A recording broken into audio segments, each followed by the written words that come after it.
Avec une diversité de poissons et d'invertébrés, de ressources halieulytiques, de mangroves et d'herbiers, le lagon néo-calédonien affirme ainsi sa nature exceptionnelle. 24 000 mètres carrés, 1600 km de barrières de corail, plus de 400 variétés de coraux et près de 9000 espèces référencées, il est l'un des plus riches avec la grande barrière de corail australienne. Alors, pour préserver cette biodiversité, la Nouvelle-Calédonie a déposé à l'UNESCO un dossier afin de faire inscrire une partie de son lagon au patrimoine de l'humanité au même titre que le Mont Saint-Michel ou bien le château de Versailles, après 60 ans de recherche, de travaux et d'études. Comparé aux problématiques que rencontrent nos amis australiens sur le réchauffement, qui implique le blanchiment des coraux, comme on connaît, donc sujet très difficile. Ici, le milieu corallien, il est resté dans un état exceptionnel. Et de plus, ici, ce que je disais tout à l'heure, il y a un gradient de température. Quand on va du sud de la Grande Terre, l'île des Pins, jusqu'au nord, on a un changement climatique. C'est-à-dire qu'on va de conditions qui peuvent être jusqu'au tempéré, jusqu'au tropical. Et ça induit une biodiversité exceptionnelle qui n'existe pas ailleurs. Il y aurait une certaine fierté des Calédoniens à avoir leur lagon, enfin une grande partie des lagons inscrits au patrimoine mondial.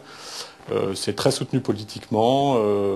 Un certain nombre d'acteurs économiques sont également très favorables à ce dossier. Donc il y a un soutien effectivement de la population à ce dossier. Cet écosystème riche et très peu dégradé ne suffit pas à séduire le comité du patrimoine mondial de l'UNESCO. Il faut pour cela que les zones proposées soient éloignées des impacts environnementaux existants et être en excellent état de conservation. De plus, il faut une description cartographique très précise des sites sélectionnés. C'est pour cela que l'IRD travaille par images satellites pour réaliser les cartes des 6 sites notamment sélectionnés. Donc il fallait combler le manque de cartographie à l'échelle du territoire pour avoir une vision exhaustive, homogène, consistante, le même traitement partout sur l'ensemble des récifs du territoire. Et donc pour cela, on a utilisé des images à haute résolution de type Landsat pour en faire une première cartographie qui montre la grande structure, les grandes structures de récifs, donc les unités géomorphologiques. Pour la science, cette inscription elle est importante parce qu'elle va nous donner encore plus en fait un cadre légal dans lequel nous allons pouvoir continuer à accroître la connaissance des espèces et des écosystèmes, et en plus ça va nous relier ce que nous faisons déjà, mais encore plus à la demande locale qui est d'apporter des outils de gestion de ce milieu lagonaire.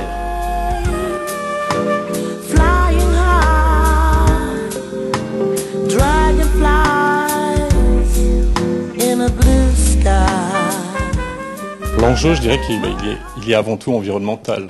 Évidemment, il vise à une meilleure protection de ce lagon. Alors, ce que l'UNESCO, c'est la reconnaissance d'une valeur universelle exceptionnelle d'un bien, et c'est l'engagement de garantir sur le long terme la préservation de cette valeur universelle exceptionnelle. Donc, il y a effectivement un enjeu environnemental.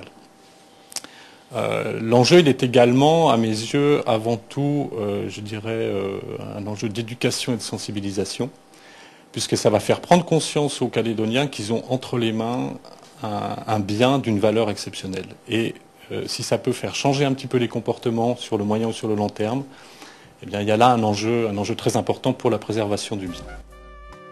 Après 18 mois d'expertise par l'Union internationale pour la conservation de la nature, une réponse sera donnée en juin 2008. Le lagon calédonien rejoindrait ainsi la grande barrière de corail australienne ou bien l'île de Rennell au Salomon comme patrimoine de l'humanité.